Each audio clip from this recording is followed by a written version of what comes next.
everyone, welcome back. So this is भावना पुरी. तो दोस्तों 10th standard का चैप्टर 1 हम ऑलरेडी स्टार्ट कर चुके हैं. मैं आपको बहुत सारी चीजें समझा चुकी हूँ. केमिकल रिएक्शंस क्या होते हैं, उसके साथ साथ केमिकल इक्वेशंस क्या है, कैसे इक्वेशन बनानी है और कैसे इक्वेशन को बैलेंस करना है, राइट. तो जो केमिकल रिएक्शंस के टाइप्स हैं, आज की हमारी वीडियो उसी के ऊपर है. तो केमिकल रिएक्शन की जो डिफरेंट टाइप्स हम पढ़ेंगे उसमें सबसे पहला होगा कॉम्बिनेशन रिएक्शन. इसके अलावा मैं आपको अगर बताऊं कि टोटल कितने टाइप्स हैं, कॉम्बिनेशन रिएक्शन होगा, फिर उसके बाद डीकंपोजिशन रिएक्शन होता है, then displacement reaction, double displacement reaction and oxidation and reduction. तो ये 5 टाइप्स हम डिटेल में पढ़ेंगे और इसका जो सबसे पहला टाइप है वो कौन सा है, कॉम्बिनेशन रिएक्शन. तो चलिए, हमारा जो टॉपिक है आज का वो है टाइप्स ऑफ रिएक्शंस, यानी कि टाइप्स ऑफ केमिकल रिएक्शंस. सबसे पहला जो डिस्कस हम कर रहे हैं वो कौन सा होगा, कॉम्बिनेशन रिएक्शन. चलिए, क्या होता है कॉम्बिनेशन रिएक्शन? कंबाइन करने का मतलब क्या है, आपस में जुड़ना. तो कॉम्बिनेशन रिएक्शन का भी मतलब वही है, जब भी दो या दो से ज्यादा रिएक्टेंट्स आपस में कंबाइन करेंगे और एक सिंगल प्रोडक्ट की फॉर्मेशन करेंगे. When two or more reactants react together or combine together to form a single product. इस तरीके के रिएक्शन को हम कॉम्बिनेशन रिएक्शन बोलेंगे. For example C+O2 gives CO2. फिर कार्बन है जो सॉलिड था, यहाँ पर ऑक्सीजन जो कि गैस है, वो किसके साथ रिएक्ट कर रहा है, CO, मतलब ऑक्सीजन और कार्बन दोनों आपस में रिएक्ट कर रहे हैं. इसे कहते हैं burning of coal. Burning of coal, ये किसका एग्जांपल हो गया, कॉम्बिनेशन का. क्यों भाई, क्योंकि दो रिएक्टेंट्स आपस में जुड़ रहे हैं और एक सिंगल प्रोडक्ट की फॉर्मेशन कर रहे हैं. दो रिएक्टेंट्स आपस में जुड़ रहे हैं, कंबाइन कर रहे हैं और एक सिंगल प्रोडक्ट की फॉर्मेशन कर रहे हैं. तो इसलिए इस रिएक्शन को कॉम्बिनेशन रिएक्शन बोला और इसका नाम क्या है, बर्निंग ऑफ कोल. ठीक है, दूसरा ले लेते एग्जांपल, फॉर्मेशन ऑफ वाटर. तो कैसे होता है, जब हाइड्रोजन और ऑक्सीजन एक दूसरे के साथ रिएक्ट करेंगे तो किसकी फॉर्मेशन होगी, वाटर की फॉर्मेशन होगी. सो this is an example of combination again. क्यों, क्योंकि दो या दो से ज्यादा जब रिएक्टेंट आपस में जुड़ते हैं तो एक प्रोडक्ट बनता है ना. तो जो कैरेक्टरिस्टिक होगी इस प्रोडक्ट की वो वेरी कर सकती है इन दोनों रिएक्टेंट से. क्लियर है.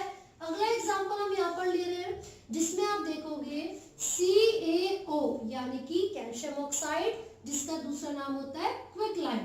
क्या नाम है, क्विकलाइम. जब CaO रिएक्ट करेगा H2O के साथ तो क्या बनेगा हमारे पास, यहाँ पर बनेगा CaOH का होल ट्वाइस, एक्वस. ठीक है, सॉलिड था. तो यानी कि क्विकलाइम जब वाटर के साथ रिएक्ट करेगा तो एक सिंगल प्रोडक्ट हमें मिल रहा है जिसका नाम होता है स्लेट लाइम. क्या नाम है इसका, slate lime.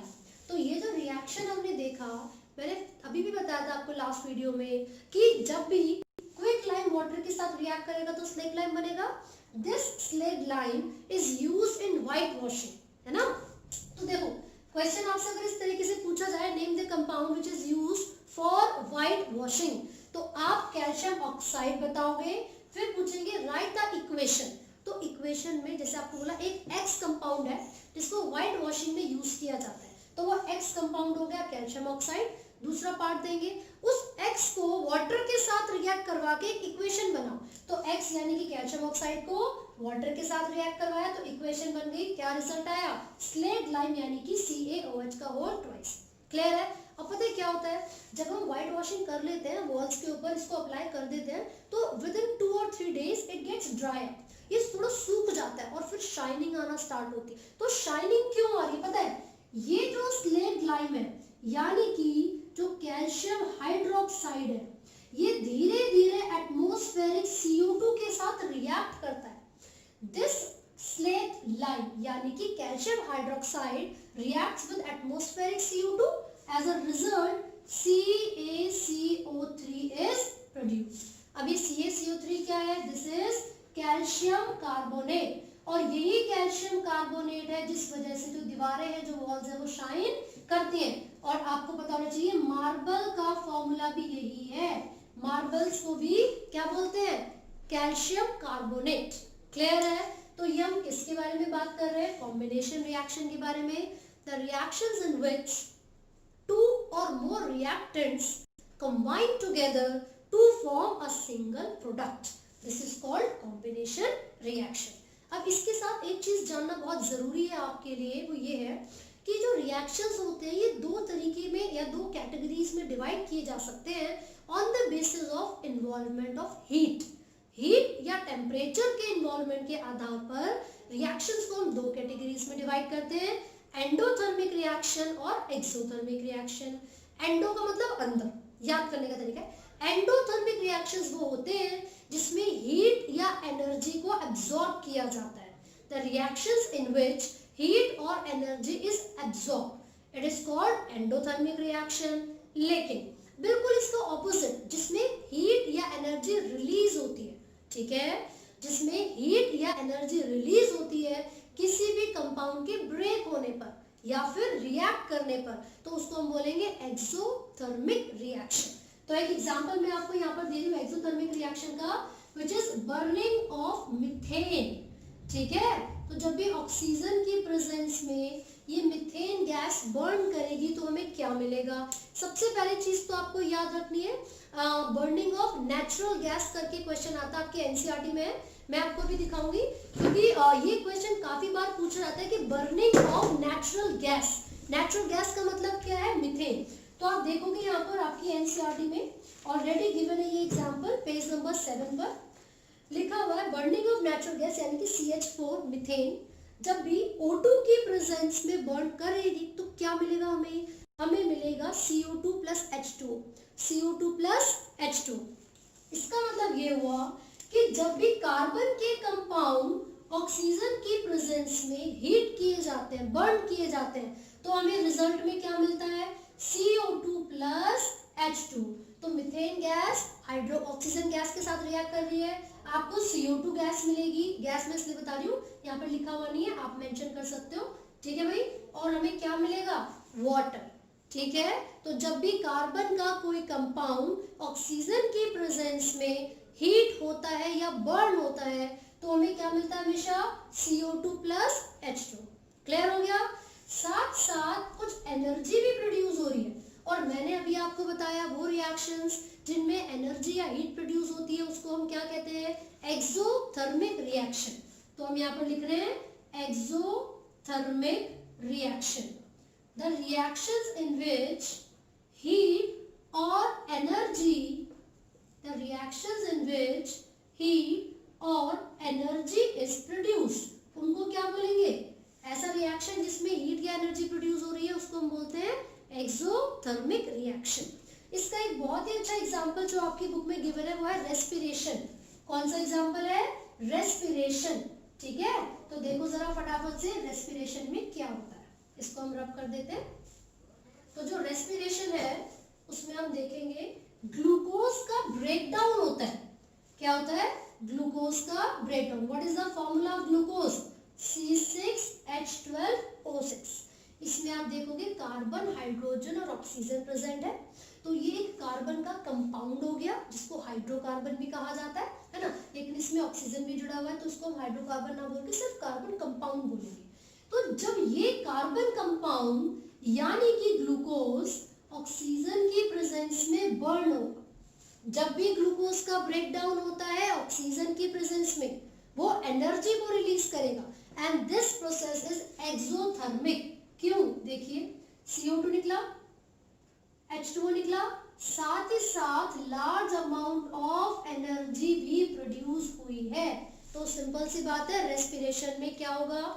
In this, the breakdown of glucose in the presence of oxygen occurs, which leads to the release of CO2, H2O and a large amount of energy. तो वो रिएक्शन जिसमें large amount of energy निकल रही है वो कौन सा है? Exothermic reaction. ये क्वेश्चन आपसे जरूर पूछा जाएगा, why do we consider respiration as an exothermic reaction? तो आपको ये पूरा बताना है जो मैंने अभी समझाया है, साथ साथ आप ये इक्वेशन बना के दिखाओगे तभी आपको पूरे मार्क्स मिलेंगे। क्लियर है?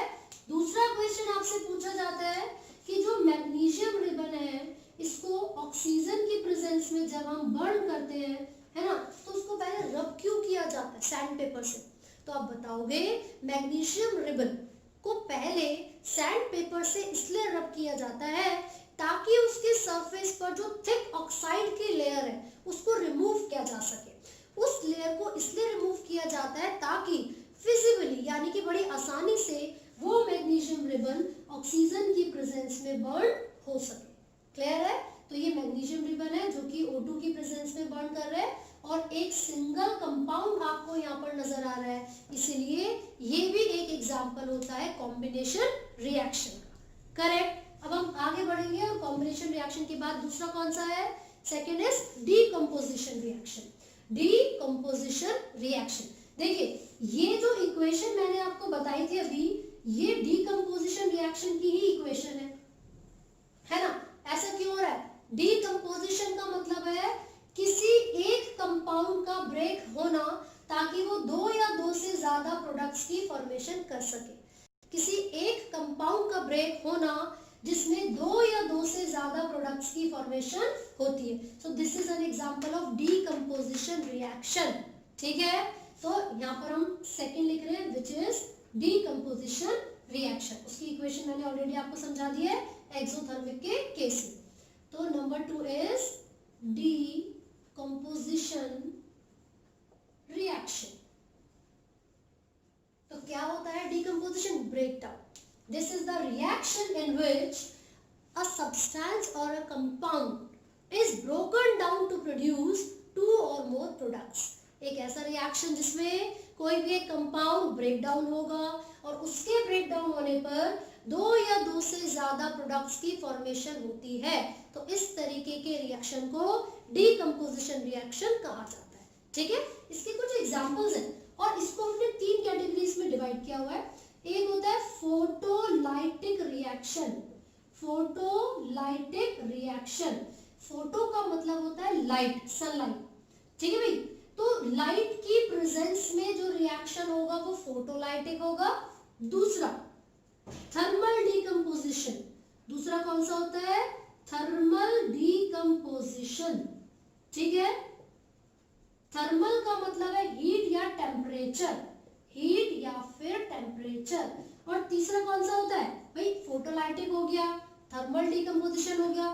Third is electrolytic decomposition.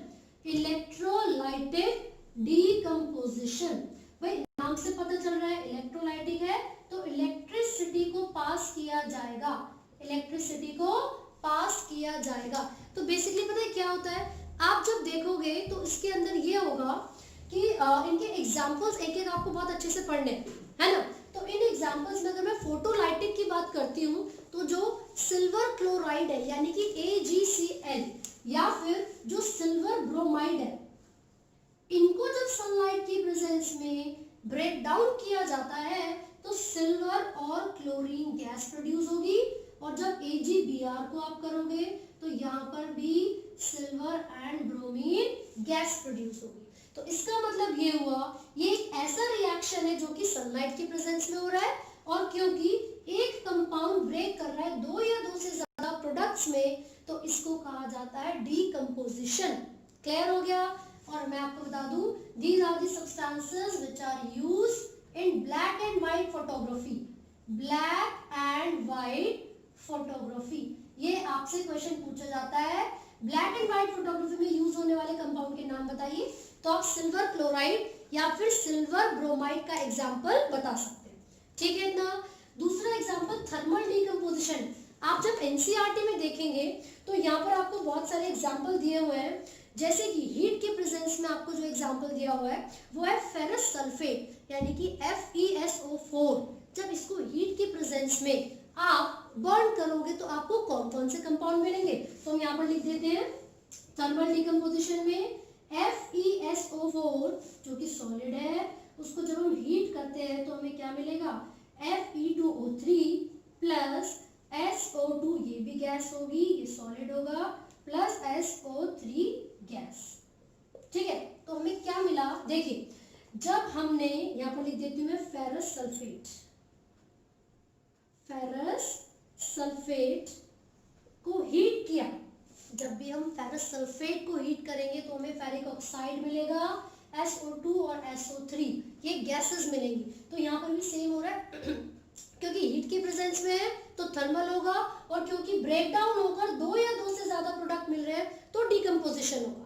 तो यहाँ पर हमने दो तरीके की देख लिए, photolytic decomposition and thermal decomposition. दोनों एग्जांपल्स आपको याद करने हैं। इसके अलावा यहाँ पर हम बात करते हैं इलेक्ट्रोलाइटिक डिकम्पोजिशन की। आप इसमें एग्जांपल ले सकते हो H2O का, ठीक है। तो जब भी वाटर को ब्रेक डाउन करेंगे तो क्या मिलेगा, H2 प्लस O2, ये दोनों गैसेस हैं। ये क्या था, लिक्विड था। हमने क्या पास करवाई थी, इलेक्ट्रिसिटी। क्या पास करवाई है, इलेक्ट्रिसिटी। तो इसका मतलब ये हुआ कि जब भी हम इलेक्ट्रिसिटी पास करवाते हैं वाटर से तो वो डिकम्पोज कर जाता है, वो ब्रेक डाउन कर जाता है वाटर किस में, H2 प्लस O2 में। ये दोनों ही गैसेस प्रोड्यूस होती है ना। लेकिन देखो अगर इसको बैलेंस किया जाए, यहाँ पर 2 से मल्टीप्लाई करूंगी और यहाँ पर भी, तो जो हमारी इक्वेशन है वो बैलेंस हो जाएगी, राइट। क्वेश्चन आपसे पता है क्या पूछा जाएगा, क्वेश्चन ये होता है जब हाइड्रोलाइसिस किया जाता है, मतलब वाटर का ब्रेक डाउन किया जाता है तो दो गैसेस प्रोड्यूस होती हैं। एक गैस हमेशा डबल वॉल्यूम में प्रेजेंट होती है than another. One gas is always in the double volume of another. ऐसा क्यों होगा, क्योंकि एक वाटर मॉलिक्यूल में दो हाइड्रोजन के एटम है और एक ऑक्सीजन का एटम। सिंपल सी बात है, जब हाइड्रोजन के एटम ज्यादा है तो जब इसका ब्रेक डाउन होगा तो हाइड्रोजन गैस की वॉल्यूम भी ज्यादा होगी। क्लियर है, तो ये आपको याद रखना है। साथ साथ अगर एग्जांपल बताया जाए थर्मल का, एक और एग्जांपल आपके एनसीईआरटी में गिवन होगा, which is the break down of CaCO3। यानी कि जब भी कैल्शियम कार्बोनेट ब्रेक डाउन होता है हीट के प्रेजेंस में होता है, वो तो इसलिए वो थर्मल डिकम्पोजिशन है। तो उसमें क्या होगा, तो जब CaCO3 का ब्रेक डाउन होगा, भाई देखते हैं फटाफट से, हमें क्या मिलेगा, हमें मिलेगा कैल्शियम ऑक्साइड CaO और CO2 गैस रिलीज हो जाएगी। सो this is also an example of thermal decomposition. तो यहाँ पर हमने डिकम्पोजिशन अच्छे से पढ़ लिया है, इसके सभी एग्जाम्पल्स आपको याद करने हैं। हम बात करेंगे डिस्प्लेसमेंट रिएक्शन के बारे में। तो जो टाइप्स ऑफ रिएक्शंस हैं उसमें हमने सबसे पहले बात की थी कॉम्बिनेशन रिएक्शन की, देन डिकम्पोजिशन रिएक्शन की, and the third one is displacement reaction. तो उसमें क्या होगा, किसी भी एक कंपाउंड में से जो ज्यादा रिएक्टिव एलिमेंट होता है, जो ज्यादा रिएक्टिव एलिमेंट होता है वो लेस रिएक्टिव एलिमेंट को डिस्प्लेस कर देता है, मतलब उसको अपनी पोजीशन से हटा देता है। तो डिस्प्लेसमेंट रिएक्शन कैसा रिएक्शन है, the reaction in which a highly reactive element displaces और removes the less reactive element from a solution और अ कंपाउंड। इसका मतलब ये हुआ कि जो ज्यादा रिएक्टिव होगा वो कम रिएक्टिव वाले एलिमेंट को किसी कंपाउंड या सॉल्यूशन से रिमूव कर देगा, जिसको हम क्या बोलते हैं, डिस्प्लेसमेंट रिएक्शन। तो इसका मतलब इसके लिए रिएक्टिविटी का पता होना जरूरी है, कौन सा एलिमेंट ज्यादा रिएक्टिव है, कौन सा कम रिएक्टिव है। तो यहाँ पर मैंने रिएक्टिविटी सीरीज लिखी हुई है, ये जो ऊपर सबसे अपर मोस्ट रीजन में आप देख रहे हो, these are the highly reactive most reactive elements, और नीचे जाते जाते रिएक्टिविटी डिक्रीज होती जा रही है, ठीक है। तो देखो potassium, sodium, calcium, magnesium, aluminium, zinc, Fe यानी कि आयरन, लेड, ये सब क्या है, these are the highly reactive elements, ठीक है। हाइड्रोजन को हमने इस कैटेगरी में डाला हुआ है सिर्फ ये पता लगाने के लिए कि वो ज्यादा रिएक्टिव है या लीस्ट रिएक्टिव है। तो हाइड्रोजन क्या करता है, ये बताने में हेल्प करेगा कि ज्यादा रिएक्टिव कौन सा और कम रिएक्टिव कौन सा, ठीक है। अगर कोई एलिमेंट हाइड्रोजन को डिस्प्लेस कर पा रहा है, इसका मतलब है वो ज्यादा रिएक्टिव है। लेकिन अगर हाइड्रोजन को डिस्प्लेस नहीं कर पा रहा है, इसका मतलब है वो कम रिएक्टिव है, मतलब लीस्ट रिएक्टिव है। क्लियर है। तो यहाँ पर जो इक्वेशन मैंने सबसे पहले आपको दी हुई है उसमें लिखा हुआ है Fe यानी कि iron reacts with CuSO4 aqueous solution है जिसका। तो हमारे पास जो प्रोडक्ट में आया है वो FeSO4 है और Cu, यानी कि जो आयरन था ये कॉपर से ज्यादा रिएक्टिव था, इसीलिए आयरन जब CuSO4 के साथ रिएक्ट करेगा तो उस सॉल्यूशन में से कॉपर को डिस्प्लेस कर देगा। तो जब आयरन ने Cu को हटा दिया, खुद जाकर उसकी पोजीशन ले लेगा, तो क्या बन जाएगा FeSO4, Cu हट गया और वो अलग हो गया। क्लियर है। तो इसका मतलब ये हुआ कि एक ऐसी इक्वेशन है जिसमें एक हाईली रिएक्टिव एलिमेंट ने एक लीस्ट रिएक्टिव या लेसर रिएक्टिव एलिमेंट को उसके कंपाउंड से या सॉल्यूशन से डिस्प्लेस कर दिया। क्लियर है यहाँ पर। लेकिन अगर ये इक्वेशन कुछ इस तरीके से होती, Cu प्लस FeSO4 Fe2SO4 या Fe2O3, है ना, तो क्या वो इस तरीके से रिएक्ट कर पाते? नहीं, क्योंकि कॉपर आयरन से लीस्ट रिएक्टिव है, कम रिएक्टिव है, लेसर। तो इसका मतलब ये हुआ कि कॉपर आयरन को डिस्प्लेस नहीं कर पाता। तो आपको ये भी याद रखना है कि अगर आपको कुछ इस तरीके की इक्वेशन दी है जिसमें एक कंपाउंड में हाईली रिएक्टिव एलिमेंट है और दूसरा जो सब्सटेंस गिवन है वो लीस्ट रिएक्टिव है, तो कभी भी वो सब्सटेंस इस हाईली रिएक्टिव एलिमेंट को उसके कंपाउंड से रिमूव नहीं कर पाएगा। क्लियर हो गई ये बात? इसका एक सिंपल सा क्वेश्चन आपसे पूछ लिया जाता है कि अगर आयरन सल्फेट का सॉल्यूशन आपको गिवन है तो क्या कॉपर की स्पून से आप उसको स्टिर कर सकते हो, घुमा सकते हो? नहीं घुमा सकते। क्यों नहीं घुमा सकते? क्योंकि जो कॉपर है वो लीस्ट रिएक्टिव होता है ना? कॉपर क्या है? लीस्ट रिएक्टिव है। सिंपल दूसरा एग्जांपल ले लो, उल्टा बिल्कुल। CuSO4 का सॉल्यूशन है, क्या उस सॉल्यूशन में आप आयरन को डिप करोगे तो क्या कोई रिएक्शन होगा या नहीं होगा? क्यों होगा? क्योंकि आयरन कॉपर से ज्यादा रिएक्टिव था। क्लियर हो गई ये बात? ठीक है, तो इसका मतलब ये हुआ जो ज्यादा रिएक्टिव होता है वो कम रिएक्टिव वाले एलिमेंट को उसके कंपाउंड से डिस्प्लेस कर देता है and this is displacement reaction. दूसरा एग्जांपल देखते हैं। जिंक रिएक्ट कर रहा है CuSO4 के साथ, क्योंकि जिंक कॉपर से ज्यादा रिएक्टिव है इसलिए वो उसको डिस्प्लेस कर देगा, जिंक सल्फेट बन जाएगा और कॉपर अलग आ जाएगा। सिमिलरली लेड यानी कि Pb कॉपर क्लोराइड से ज्यादा रिएक्टिव होगा, Cu से ज्यादा रिएक्टिव होगा, इसलिए वो डिस्प्लेस कर देगा। यहाँ पर लेड क्लोराइड बन जाएगा PbCl2 और कॉपर डिस्प्लेस हो चुका है। So these are the examples of displacement reaction and now we will talk about double displacement reaction. अब हम बात करते हैं डबल डिस्प्लेसमेंट रिएक्शन की। यहाँ पर कुछ इक्वेशंस मैंने लिखी हुई है। बेसिकली डबल डिस्प्लेसमेंट का मतलब क्या है? जब आपने डिस्प्लेसमेंट पढ़ा था तो ये देखा जो हाईली रिएक्टिव एलिमेंट था वो लीस्ट रिएक्टिव एलिमेंट को उस कंपाउंड से या सॉल्यूशन से डिस्प्लेस कर रहा था। लेकिन डबल डिस्प्लेसमेंट रिएक्शन का मतलब क्या है?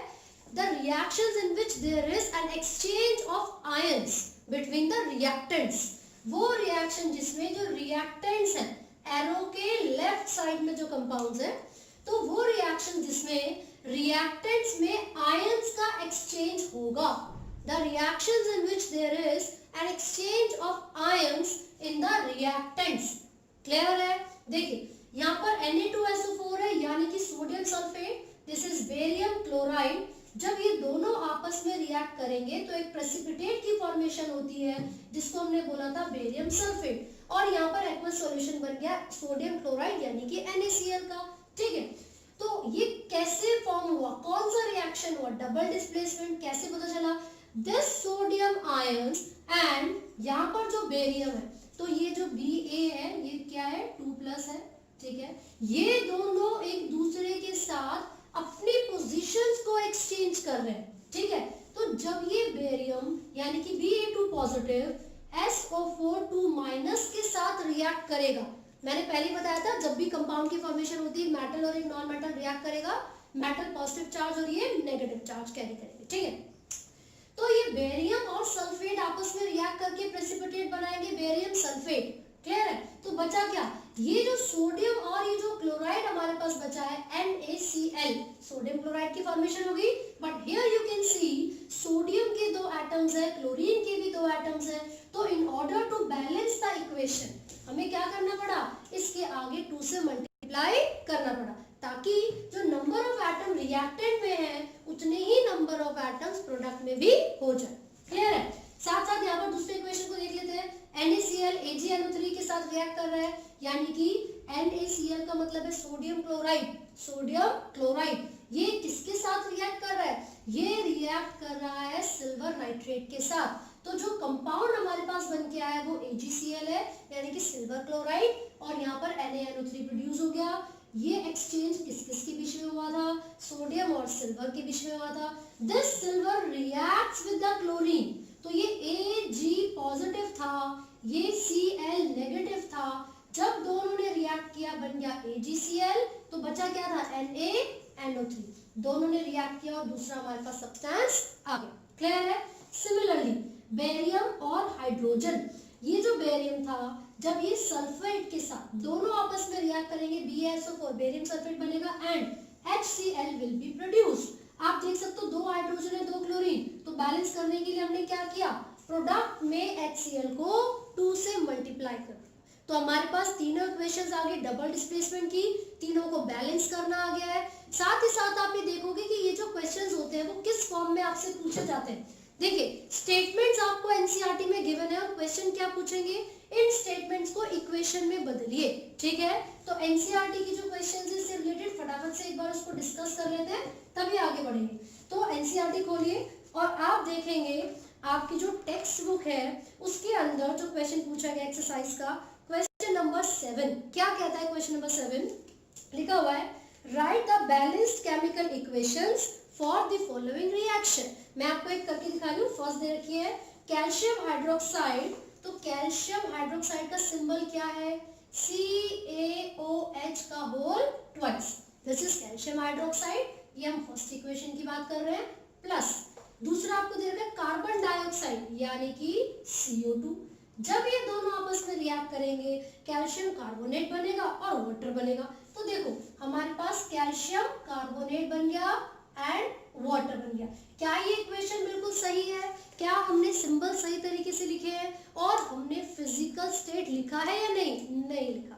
स्टेट ऑफ मैटर लिखना बहुत जरूरी है। तो यहाँ पर आप मेंशन करोगे कि कोई चीज सॉलिड है, कोई लिक्विड है या गैस है, क्योंकि जब तक आप उसको नहीं लिखोगे तब तक आपकी इक्वेशन कंप्लीट नहीं होगी।